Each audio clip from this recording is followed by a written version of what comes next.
to say that this is not an accident. The youth of Kenya have historically been at the forefront in struggle for change in our country. Even during the struggle for first liberation of this country, the youth were at the forefront. Even during the struggle for the second liberation, the youth were always at the forefront of the struggle, and they have not disappointed. So even now I'm very convinced that in the struggle that we are engaged in, the youth will continue to play a very important role in trying to liberate our country a third time. All right, thank you for that. Still, in relation to that, there also comes in Bunge la Mwananchi that is led by Bunge President Gaucho. So maybe they have been championing for your points that you have been submitting to the government, and Kenyans think that, to an extent that Kenyans think Bunge la Mwananchi is an Azimio branch. So what is your take on that? And probably just to highlight, we've also seen from yesterday there are some youths from Bunge la Mwananchi that have been arrested. Allowed Mwananchi to organize themselves and make demands for services to be provided for them voluntarily at a local level, as far as the relationship between the people and the county governments are concerned, and also at a national level. So I understand that they have got branches or chapters, they call them chapters, in virtually all counties in our country. So it has been there even before Azimio was formed. It cannot be that it now is a branch of Azimio. It is not. Bunge la Mwananchi is a very independent institution that critiques and demands services sometimes from Mwananchi, and there are, as I mentioned, several chapters around the country.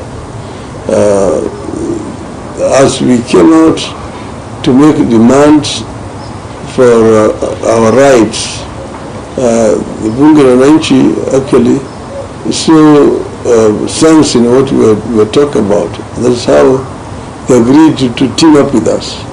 But they are not an extension of Azimio. They are very much independent organization.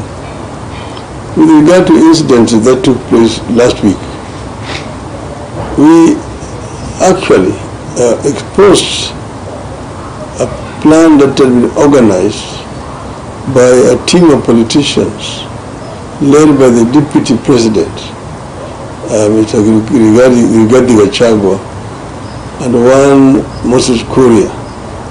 It was a meeting that was held in Thika, where plans were hatched to hire youths to come and do a counter demonstration, and in order to smear the image of Azimio. In other words, when we are doing our peaceful demonstrations, they would interfere with private businesses, and in order to show that, these demonstrations are violent.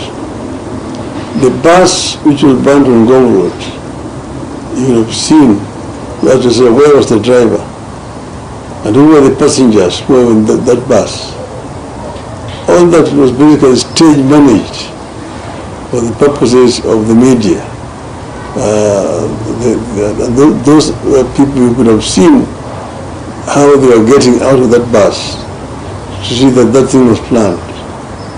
Like the truck which was burnt on the southern bypass, which was Uganda bound. Why were the police running away when the truck was burning? Because the police themselves were aware of who those people were. And there is also CCTV. You should have caught up those people who were involved in that assault. now you see some of our boys have been arrested, supposed to be charged with burning of that truck. I would just have said that those are things which were planned. The people who carried out arson in Southern Bypass were known, just like those who burned the bus on Ngong Road are known. They are works of Kenya Kwanza team.